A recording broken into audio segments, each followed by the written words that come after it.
Welcome to Deleted Saves. On this episode, Baldur's Gate 2 Shadows of Om on PC. It is a rare sequel that not only lives up to the original, but surpasses it. This is especially true in the somewhat exclusive PC gaming market, or at least it was until the last decade. But today I will be talking about a game that does just that, especially since it's a licensed title. Today I discuss 2000's Baldur's Gate 2 Shadows of Om. To briefly recap from the previous game, you create a character very much in a digital version of the Dungeons & Dragons method of character creation. Pick one of several fantasy races, one of several character job classes, such as fighter, wizard, thief, and the like. Roll for physical and mental stats to show how strong, tough, wise, or charismatic you are. Assign skills, and off you go. This is fitting, as this is a Dungeons & Dragons licensed property. They are your self-insert, as the character you create has no personality of their own. Not the first time this has happened in this game world. Once again, we find ourselves in the Forgotten Realms, a clearinghouse for everything ever written in published fantasy novels and settings since Mary Shelley's Frankenstein, born on the brawny shoulders of Howard's Conan, flung through the wash and rinse cycle of everything Tolkien ever put to paper, and plopped gently before us with a century of baggage and hundreds of writers past and present. Your character, whatever you decide to name them, is a ball-spawn, the half-mortal offspring of the god of murder, who was himself killed during the time of troubles only a few decades before. Due to the machinations of your dozens, if not hundreds of half-siblings across the region, killing each other just to become the new Lord of Murder, you may be one of the last of your kind, fresh off the slaying of your own half-brother Sarabok, who had attempted to send the Sword Coast region around Baldur's Gate into chaos and war with its neighbor state Om, so that he could ascend to his dead father's throne. And now, you may just be in line for that job, whether you're trying to be a hero or not. However, you and your party of assembled adventuring associates find yourselves in that very same Om, the guests of Archmage John Irenicus, a devious villain of a wizard with a name perhaps a little too on the nose, who has heard of the Ballspawn and what their existence represents to the world, and he is someone who wants to harness that potential and power for himself. And goodness, look who just walked into his underground eugenics experimental science hutch. Why, you, of course. Baldur's Gate 2 Shadows of Om takes place a bare few months after the close of the first game, where your canonical party that includes your childhood friend Imoen, your former adopted father's friends Khalid and Jahiro, the berserker warrior Minsk, and his ward, Dinaer, are captured by powerful magic and placed in cages within the hidden torture dungeons of Irenicus, who has separated your group and is in the process of trying to magically dissect them for their abilities and usefulness. After being taunted by your captor, the facility is attacked by the local thieves guild called the Shadow Thieves. God, and I thought my naming convention sucked. And that distracts your host long enough for Imoen to break you out. You quickly cover the facility trying to rescue your friends, several of whom are now dead thanks to Irenicus. When he does reappear, he and Imoen get into a magic duel, blowing a hole in the facility and drawing the ire of the outside world.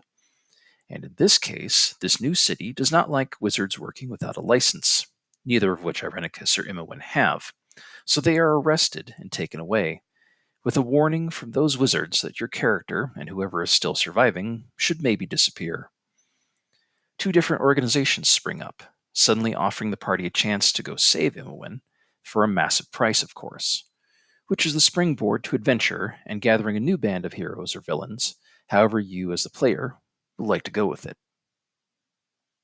Much like the first Baldur's Gate, the plot is non-linear, meaning that you could spend absolute shitloads of time on side quests finding powerful weapons, magic, allies, and gaining strength until you feel like interacting with the main plot. In this case, raising the funds to either get these two organizations to help you out and get you the answers that you need. Having more time to spend in the world building and less on building the game engine that was already in place, the designers at BioWare were able to delve further into the lore of the setting, creating NPCs like winged elves, half-demonic tieflings, among characters of the playable people like dwarves, druids, a halfling paladin, and others. There are hugely notable quests involving recovering stolen dragon eggs, stopping a serial killer, and even enlisting the help of a famous novel character and long-standing public face of pop culture representation of the D&D brand and the Forgotten Realms in general, Drizzt Do'Urden, the fabled Dark Elf. I've talked about that character before when I reviewed Forgotten Realms Demonstone. There are even romance subplots you could follow, bare bones and simple as they are. Although the one where you find Jahira hitting on you when her husband has only been dead a few dozen or so game hours earlier is a bit creepy. What the player is doing, and when they are ready to get on with the main plot, whichever side you ally with gets you passage across the sea to where Irenicus has hidden himself, a massive magical prison known as Spellhold. When the party breaks into wizard jail, they are betrayed and captured yet again by Irenicus, who has taken over the prison with the help of characters on the inside. It is here we meet Imoen again, and it has been revealed, massive spoilers ahead, that she too is a ball spawn. Sure, why the fuck not? There's been no hint of this across 2 games. I guess I always knew we should have left her behind at Candlekeep.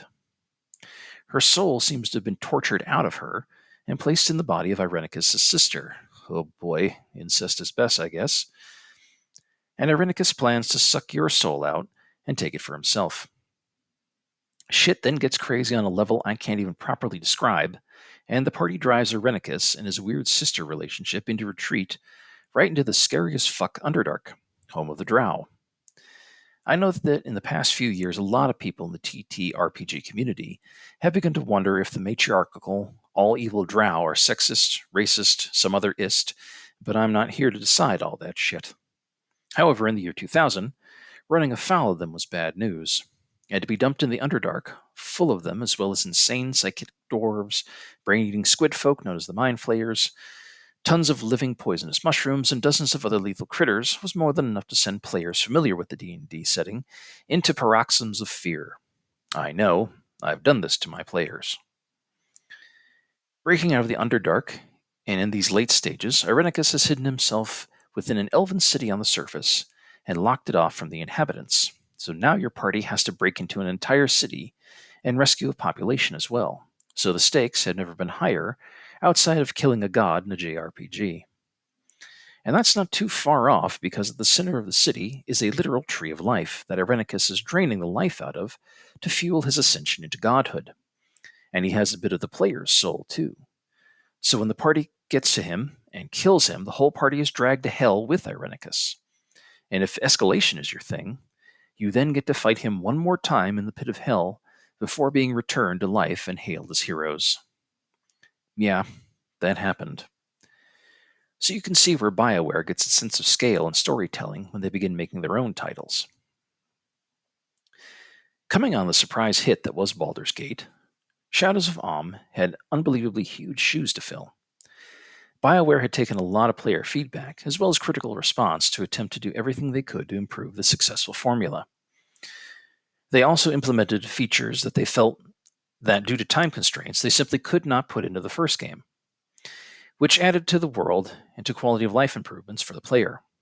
Well, it must have worked, because Baldur's Gate 2 ended up surpassing sales of $9 million by the end of 2000, and by 2006 it had sold over $19 million in the United States alone.